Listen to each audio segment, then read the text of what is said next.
Vous êtes là? Salut à tous. Alors, ce matin, on va passer un petit temps ensemble. Vous voyez, en vous attendant, j'étais dans mon jardin, je regardais si ça poussait.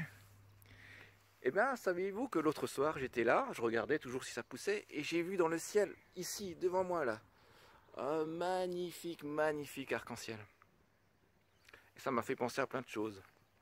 Est-ce que tu sais, toi, d'où ça vient l'arc-en-ciel? Est-ce que tu sais que c'est dans la Bible qu'on en a parlé pour la première fois de l'arc-en-ciel? Et tu sais qu'un arc-en-ciel, ça a une signification toute particulière. Non? Tu veux le savoir? Je te propose qu'on le découvre ensemble. Pour ça, je vais rentrer et je vais chercher ma Bible. À tout à l'heure.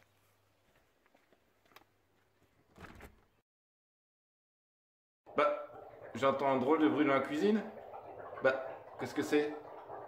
Mais c'est Jeanne, qu'est-ce qu'elle est en train de faire? On va aller voir.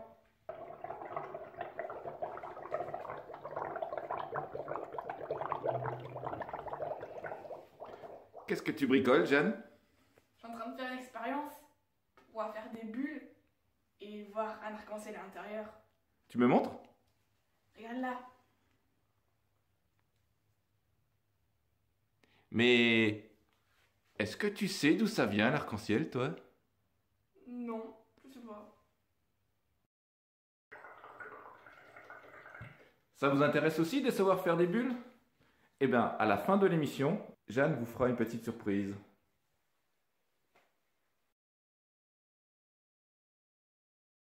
Je vous propose maintenant d'aller rejoindre Madeleine qui va nous raconter l'histoire de Noé. En fait, l'histoire du premier arc-en-ciel.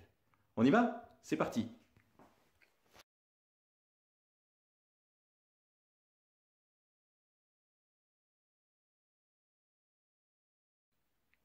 Voici l'histoire de Noé. Noé est un homme juste, il fait ce qu'il plaît à Dieu. Il suit le chemin de Dieu. Mais aux yeux de Dieu, les habitants de la terre sont méchants. Le monde est rempli de violence. Dieu regarde la terre. Il voit qu'elle est pourrie. En effet, tous les habitants se conduisent très mal. Alors Dieu dit à Noé, « J'ai décidé d'en finir avec les humains. Le monde est rempli de violence à cause d'eux. Je vais donc les détruire avec la terre. Construis pour toi une sorte de grand bateau en bois solide. » Dieu dit à Noé comment il doit fabriquer le bateau, souvent appelé Arche de Noé. Puis Dieu ajoute, « Et moi je vais faire venir sur la terre une grande inondation. L'eau fera mourir tout ce qui vit sous le ciel. Tout ce qui se trouve sur la terre sera détruit. Mais je vais faire alliance avec toi. Tu entreras dans le bateau, toi, tes fils, ta femme et les femmes de tes fils avec toi.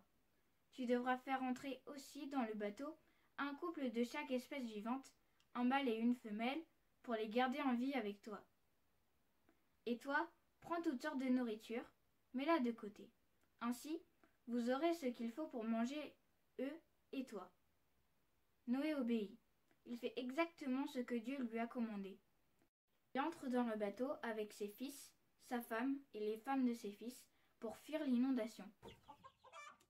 Les animaux purs, les animaux impurs, les oiseaux et toutes les bêtes qui remuent sur le sol, tous viennent auprès de Noé dans le bateau.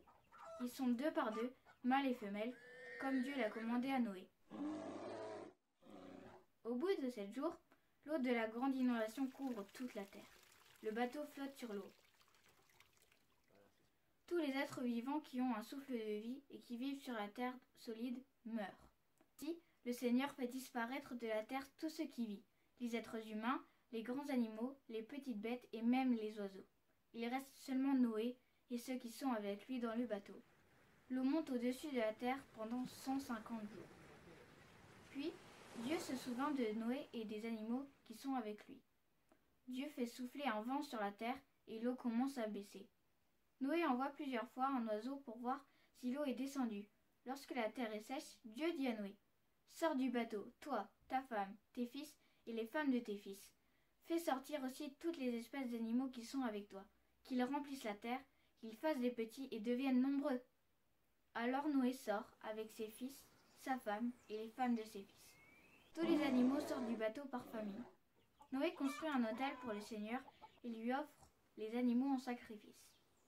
Le Seigneur respire la bonne odeur du sacrifice et il dit dans son cœur, « Maintenant je ne maudirai plus le sol à cause des humains.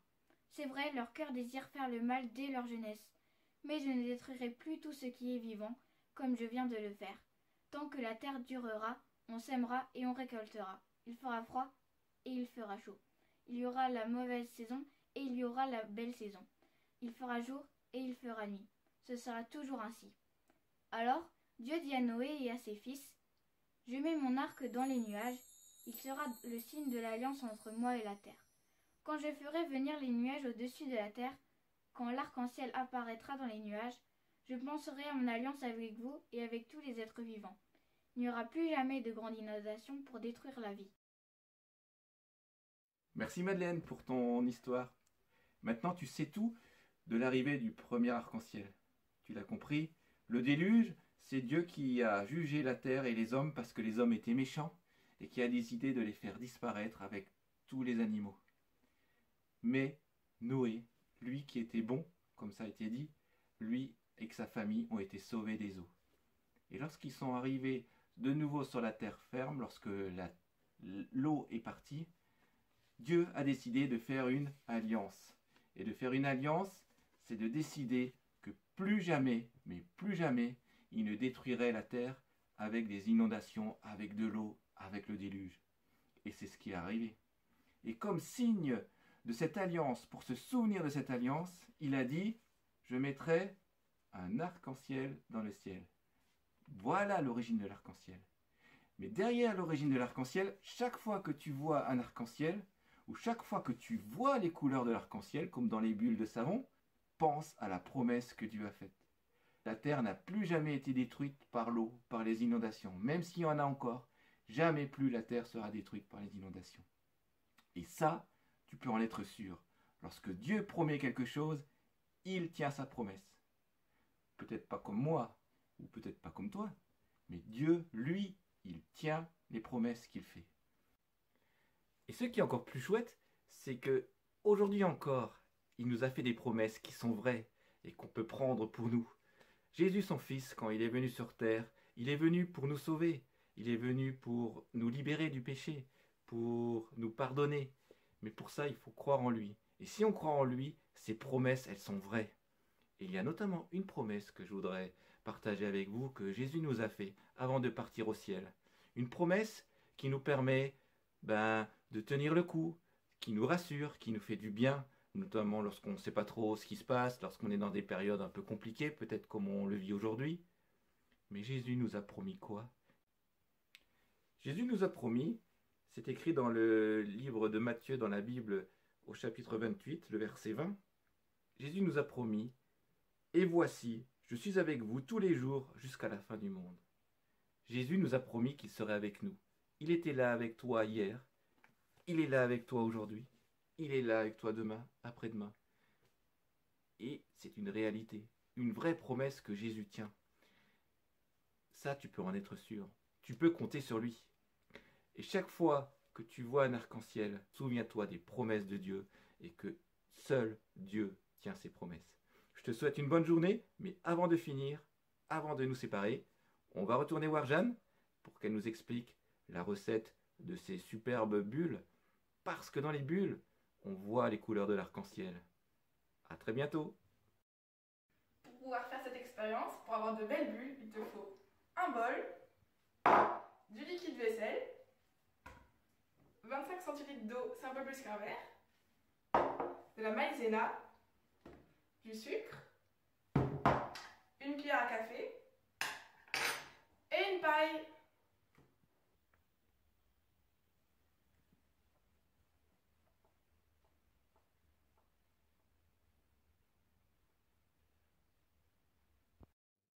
Alors, en premier, tu prends la cuillère à café et tu prends le sucre et on met une cuillère à café de sucre. Après, on prend la maïzena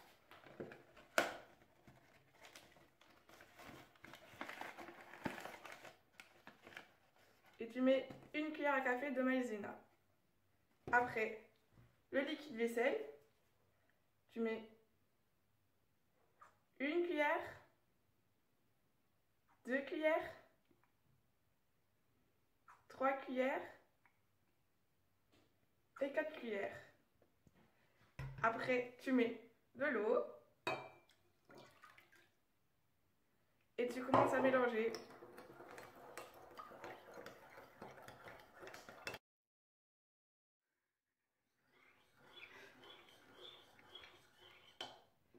Et là, tu prends ta paille et tu souffles.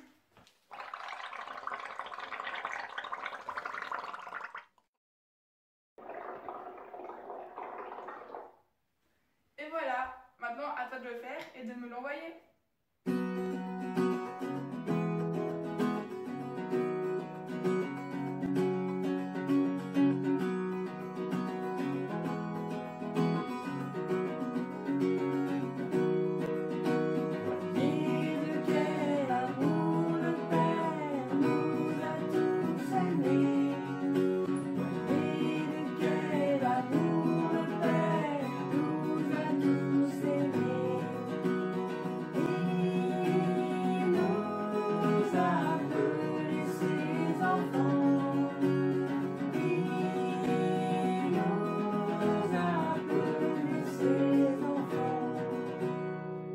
Pour poursuivre, on propose de faire un canon. Et pour cela, je vais demander aux enfants de bien vouloir nous rejoindre, s'il vous plaît, pour que l'on puisse être plus nombreux. Et vous allez pouvoir nous aider derrière votre écran.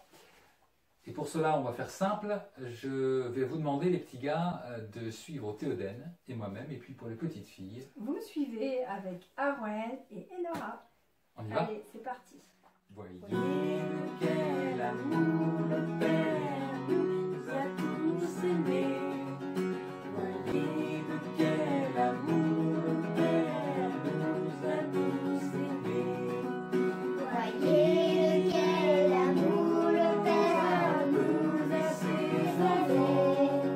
Voyez de quel amour le Père nous a sauvés. Encore. Voyez. Il nous a donné ses enfants. Il nous a donné ses enfants. Voyez quel amour le Père nous a sauvés. Voyez quel amour le Père nous a sauvés. Oui, bravo à tous.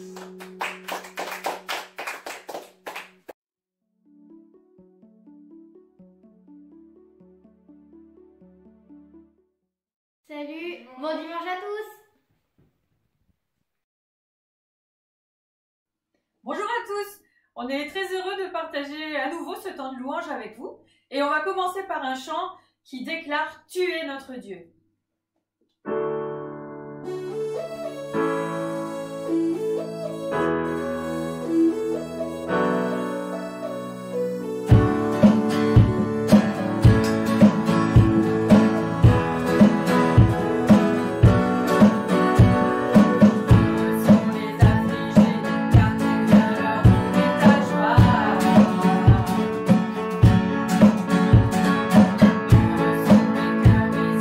Car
bonjour à chacun et chacune.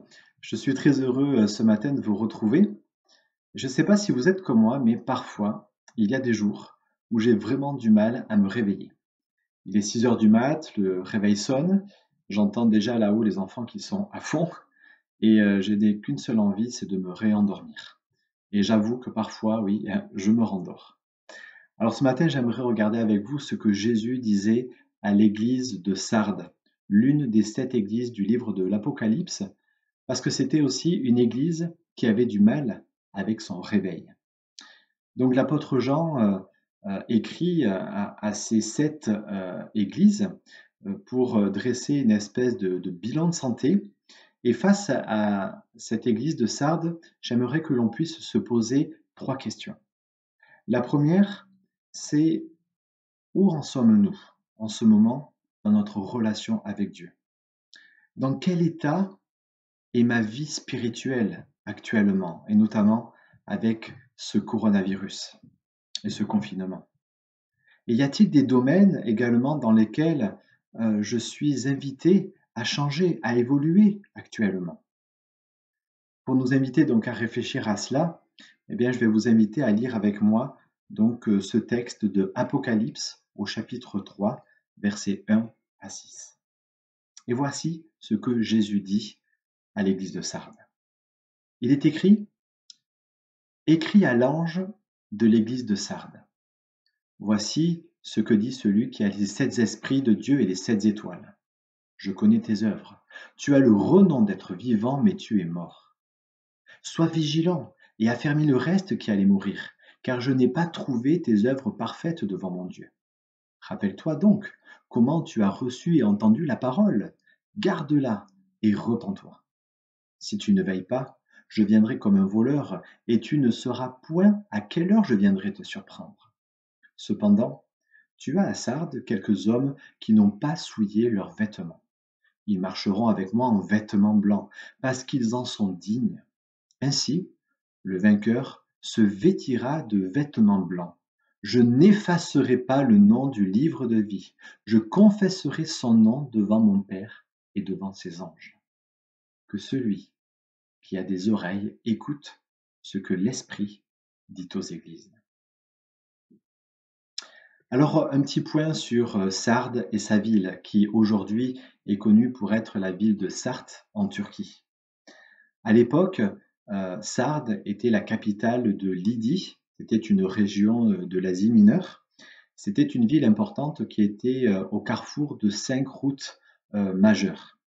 C'était également une ville qui était réputée pour sa production de laine, et elle en faisait un commerce très lucratif.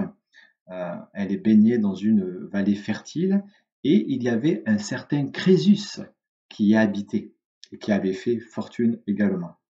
C'était aussi une ville qui était connue pour le culte de l'empereur, et également pour ses temples, ses monuments dédiés aux divinités grecques et romaines, et notamment la déesse Artémis.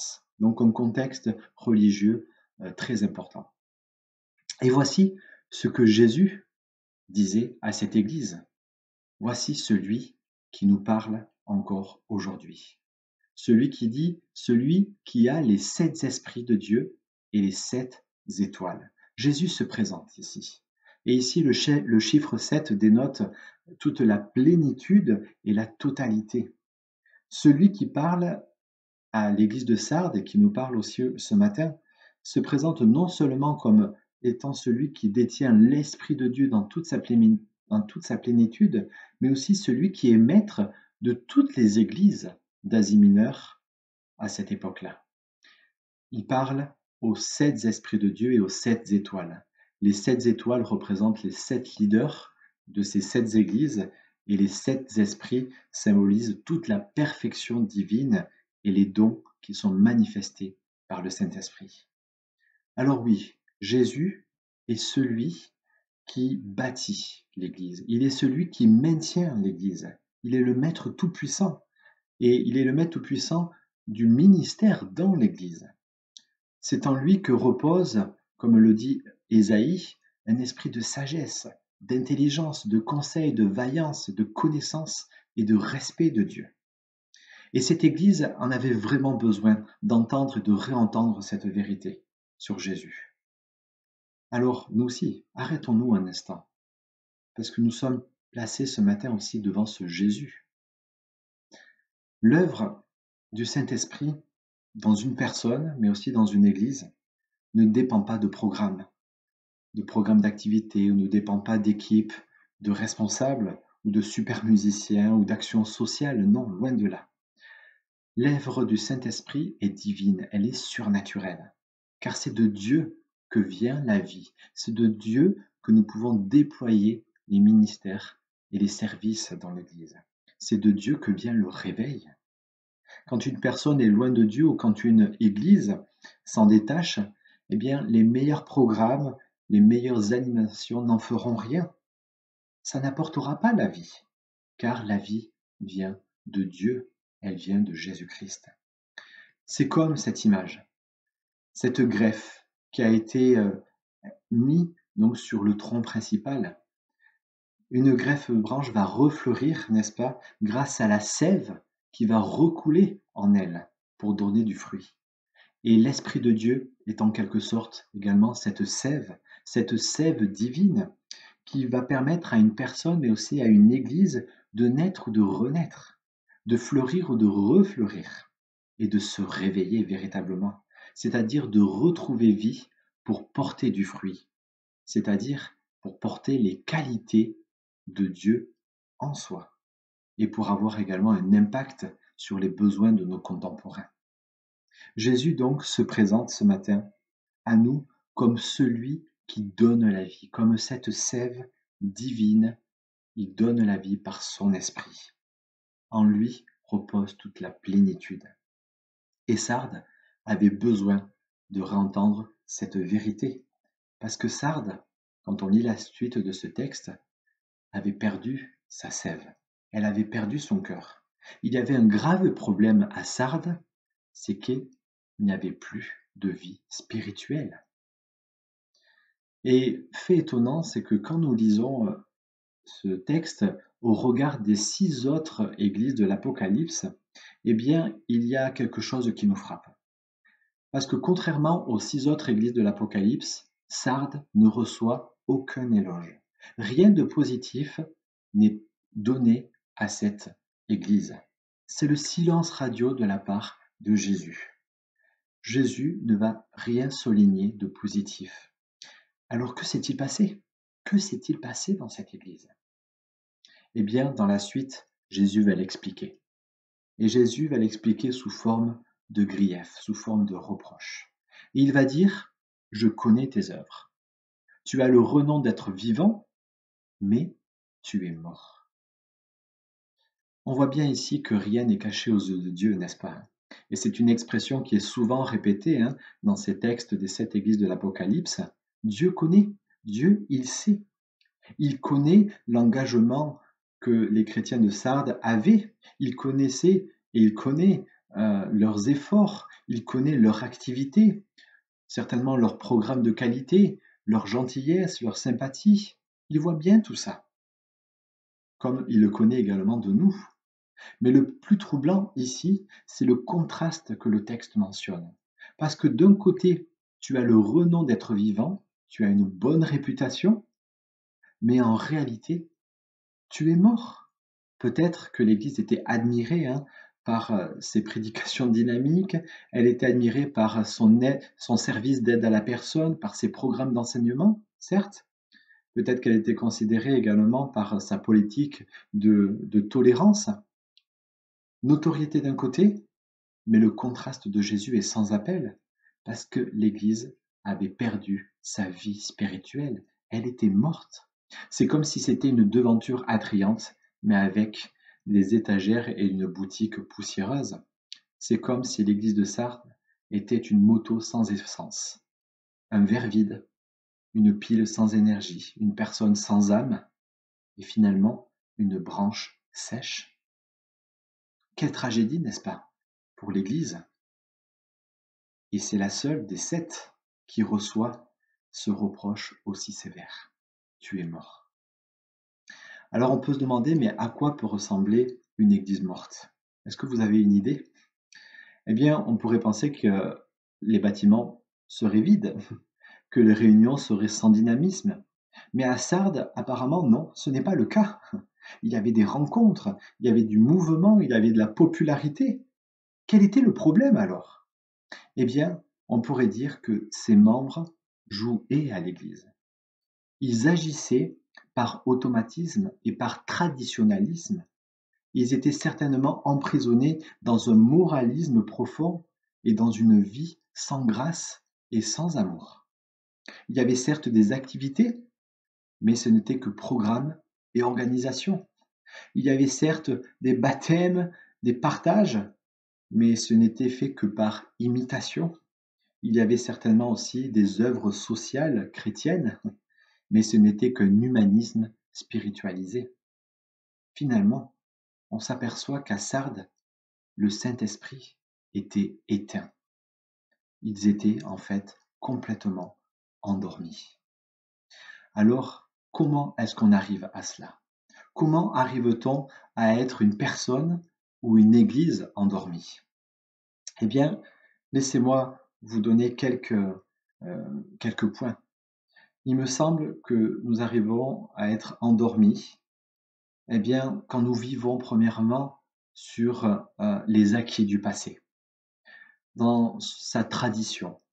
On regarde uniquement à ce que nous avons fait ces dernières années, qu'on a fait bien, et on se repose dessus, sans essayer d'expérimenter de nouvelles choses, d'apprendre de nouvelles choses. Deuxièmement aussi, je dirais, c'est comment est-ce qu'on est endormi, mais quand on ne voit pas ou quand on ne voit plus Christ au centre de sa vie, quand on ne le cherche plus, quand on ne l'écoute plus, ou qu'on ne se détourne de ses écrits, mais qu'on se préoccupe plutôt de sa réputation, de sa popularité. Troisième réflexion, c'est quand aussi on est certainement enseveli dans un moralisme religieux qui va chercher à être approuvé de Dieu par l'obéissance que l'on dégage et par les mérites. Mais l'évangile n'est pas ça. Ou alors aussi quand on laisse place au laxisme dans nos vies ou dans une espèce de relativisme qui amoindrit la gravité du péché. On se dit, bon, le péché c'est bien, mais la grâce abonde. Et finalement, on rejette la parole de Dieu, sans questionnement et sans remise en question. Finalement, comment est-ce que nous arrivons à être sans vie, à être morts spirituellement ou desséchés spirituellement? Eh bien, je dirais quand on n'a pas ou quand on n'a plus de communion avec Dieu. Quand on ne cultive pas notre relation personnelle avec le Seigneur et qu'on ne le laisse pas, qu'on ne le laisse plus nous toucher par sa parole et par l'Évangile. Alors bien sûr, ne devenons pas, nous aussi, comme l'Église de Sardes, un vestige de l'Évangile. Alors concrètement, et pour nous aujourd'hui, pensons-nous être comme cette branche sèche? Ressentons-nous au fond de nous cette sécheresse spirituelle? Est-ce qu'en ce moment, nous ressentons le besoin d'être remplis de cette sève divine? Et est-ce que nous voulons porter véritablement du fruit? Et aussi, croyons-nous que Jésus est le seul qui peut combler notre vie? Qu'il est celui qui détient toute la plénitude, qu'il est le seul qui peut nous faire passer de la mort à la vie, de la sécheresse à la plénitude? Alors il se peut qu'aujourd'hui, vous vous sentiez sec. Il se peut qu'aujourd'hui aussi, vous ressentiez le besoin d'être rempli de cette sève divine. La suite du texte va nous donner le remède, justement, pour celles et ceux qui veulent être comblés. Et voici ce que Jésus dit et nous exhorte encore aujourd'hui. Il dit, eh bien, sois vigilant et affermis le reste, qui allait mourir car je n'ai pas trouvé tes œuvres parfaites devant mon Dieu. Rappelle-toi donc comment tu as reçu et entendu la parole et garde-la et repens-toi. Et si tu ne veilles pas, je viendrai comme un voleur et tu ne sauras point à quelle heure je viendrai te surprendre. Alors, ces paroles que Jésus adresse à Sardes était très parlante pour l'époque. Parce qu'en fait, la ville de Sardes était entourée sur 3 côtés de falaises qui étaient à peu près hautes de 500 mètres de haut.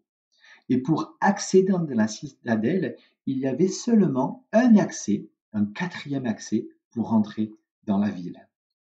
Sardes donc positionnait ses gardes sur cet endroit, sur ce 4e accès, pour être tranquillisé d'attaques ennemies. Et figurez-vous qu'au 6e siècle avant Jésus-Christ, l'histoire nous apprend que Sardes a essayé d'attaquer Cyrus, le roi perse. Mais face à la puissance de son armée, eh bien Sardes a dû revenir dans la ville pour se cacher et se couvrir. Et donc, elle a positionné les gardes sur cet accès. Mais figurez-vous, l'armée perse, au lieu d'aller sur cet accès, est passée par les falaises, là où il n'y avait pas la garde. Et nous retrouvons également cette même erreur en 195 avec l'armée d'Alexandre le Grand. La ville fut à nouveau conquise suite à une négligence de garde. Jésus donc utilise l'histoire pour nous avertir encore nous aujourd'hui et nous dire « Attention, je ferai de même.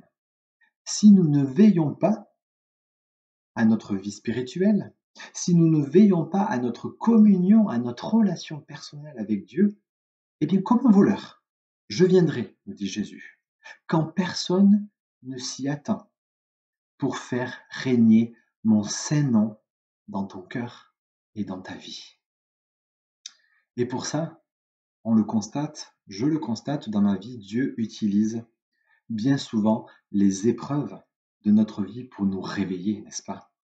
Et j'ai envie de dire, comme aujourd'hui, avec ce coronavirus, qui me semble être comme une interpellation de Dieu pour le monde. Mais avant d'en arriver là, avant d'en arriver à l'épreuve et à la souffrance, Jésus va nous lancer 5 exhortations, 5 consignes pour prendre soin de notre vie spirituelle. Et la première, c'est la vigilance. Sois vigilant, nous dit le texte. Littéralement, c'est mets-toi à veiller. Réveille-toi aussi pour passer du temps avec Dieu. L'exhortation est là. La vigilance, prendre ce temps, le matin, le soir ou pendant la journée, pour prendre ce temps de communion. Veiller, c'est soit aller plus tard dans sa journée, ou se réveiller, c'est être plus tôt dans sa journée, pour prendre soin de sa vie spirituelle. Deuxième conseil, c'est la collaboration. La collaboration pour prendre soin de sa vie spirituelle. Le texte dit « affermis le reste », c'est-à-dire ancre, enracine. Assure-toi d'être avec quelqu'un pour partager tes réflexions, tes interrogations dans ta vie spirituelle. Et nous savons combien c'est important d'être avec une personne qui marche à côté de nous sur notre chemin pour échanger, pour prier et pour grandir dans notre vie spirituelle. La collaboration. Troisième aspect pour prendre soin de notre vie spirituelle, c'est le souvenir. Le texte dit « Rappelle-toi de l'impact de la parole dans ta vie. Souviens-toi donc de l'enseignement que tu as reçu et qui t'a rempli de beaucoup de joie, qui t'a fait prendre de grandes décisions dans ta vie. » Et je suis sûr, pour vous qui avez expérimenté cet amour de Dieu, quand vous vous souvenez de l'impact de la parole de Dieu, c'est un impact et c'est un encouragement puissant pour vous aujourd'hui. Quatrième conseil, c'est la fidélité. Garde ces paroles en toi, nous dit le texte. C'est-à-dire observe-les. Suis les paroles de Christ et conforme-y ta vie. Et enfin, 5e conseil pour prendre soin de sa vie spirituelle, c'est la repentance. Le texte dit « repens-toi », c'est-à-dire prends conscience, réfléchis en toi-même, reconnais ton éloignement quand c'est le cas, détourne-toi de tes mauvaises voies, des mauvaises choses qui gouvernent dans ta vie et reviens à Jésus. Repens-toi. Il y a cette idée de revenir au pied de la croix pour que le Seigneur puisse faire son œuvre en nous et nous remettre sur le droit chemin. Et on le voit, hein, Jésus connaissait bien cette Église, il connaissait bien aussi ces personnes. Il exhorte ici, bien sûr, avec fermeté, mais aussi avec beaucoup de grâce et d'amour. Il l'avertit, et il nous avertit, pour nous laisser le temps de changer et de croître progressivement. Et toi? Et nous? Dans quel domaine? Jésus nous invite donc à changer. Dans quel domaine Jésus nous invite à nous réveiller? Il connaît nos difficultés. Il sait les galères de notre vie. Il souhaite nous accueillir en nous donnant sa vie, sa plénitude de vie. Dans quel domaine? Dans quel de ces 5 domaines aujourd'hui, de ces 5 conseils aujourd'hui, je peux faire un pas de plus? Jésus nous invite à grandir et à prendre soin de ce trésor, de cette vie spirituelle, de cette connexion avec lui. Alors la suite et fin de notre texte est pleine d'espérance. Nous constatons fort heureusement qu'il y avait des personnes dans cette église de Sardes qui étaient véritablement connectées au Seigneur et qui faisaient attention à leur vie spirituelle. Et le texte envoie des promesses. Et voici ce qui a été dit. Cependant, dit-il, tu as à Sardes quelques hommes, oui, qui n'ont pas souillé leurs vêtements. Ils marcheront avec moi en vêtements blancs parce qu'ils en sont dignes. Ainsi, le vainqueur se vêtira de vêtements blancs. Je n'effacerai pas son nom du livre de vie et je confesserai son nom devant mon Père et devant ses anges. Jésus ici emploie une expression aussi qui était très parlante pour les habitants de Sardes, puisque comme je le disais en introduction, à Sardes, on fabriquait de la laine et donc des vêtements. Et figurez-vous qu'il était interdit de rentrer dans des temples dédiés aux déesses et divinités gréco-romaines en vêtements sales. Il fallait être sur son 31, impeccable. Mais ici, Jésus est en train de dire autre chose. Il promet ici une gloire supérieure à celles et ceux qui ne se livrent pas volontairement au culte des idoles. Eux, dit-il, seront vêtus du véritable vêtement blanc, c'est-à-dire un vêtement de justice, un vêtement qui symbolise la pureté totale du cœur, la sainteté parfaite devant Dieu. Et du coup, aux convertis, c'est-à-dire à ceux qui reconnaissent leur besoin de Dieu et qui croient au fond de leur cœur ce que Jésus dit, eh bien, Jésus va leur promettre 2 choses. Premièrement, il dit « Je n'effacerai pas leur nom du livre de vie ». Jésus n'effacera pas notre nom du livre de vie. Et là aussi, ça parlait encore une fois très très fortement aux chrétiens de Sardes parce qu'ils pouvaient avoir des doutes sur ça. Parce que dans la ville, eh bien, les autorités tenaient une espèce de registre avec les noms des citoyens et à leur mort, en fonction de leur œuvre, en fonction de ce qu'ils avaient fait de bien ou de moins bien, eh bien, ils pouvaient être rayés de cette liste et perdre tous les avantages de leur citoyenneté pour eux et leur famille. Mais par contre, en Christ, la promesse est ailleurs. Celles et ceux qui ont soumis leur vie à Dieu, celles et ceux qui appartiennent véritablement à Jésus-Christ et au Dieu créateur, ne peuvent pas être rayés du livre de vie. Il n'y a pas de perte de salut, aucune perte des bénéfices de la grâce de Dieu et de cette sève qui coule en nous. Jésus donc promet de les garder, il promet de nous garder, car nous avons été scellés du Saint-Esprit, lequel est le gage de notre héritage. C'est merveilleux, n'est-ce pas? Et la deuxième promesse que Jésus fait ici dans ce texte, c'est qu'il promet de confesser son nom devant le Père et devant les anges. Christ est notre avocat. Nous n'avons rien à craindre. Nous n'avons pas à craindre le jugement dernier. parce que notre casier judiciaire est vierge grâce à la performance de Christ. Grâce à la mort et à la résurrection de Jésus-Christ, il n'y a aucune condamnation pour celles et ceux qui sont en Jésus-Christ. Nous pouvons donc nous réjouir et faire la fête pour le salut qui nous est promis en Jésus-Christ.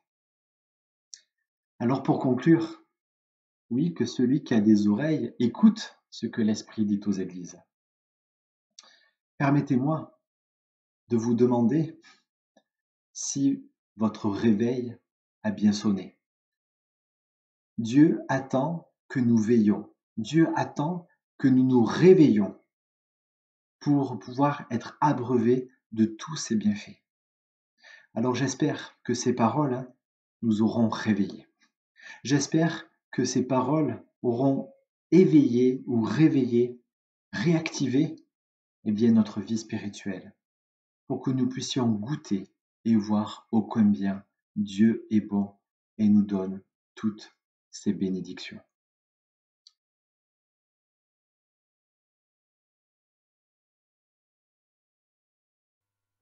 Que l'Éternel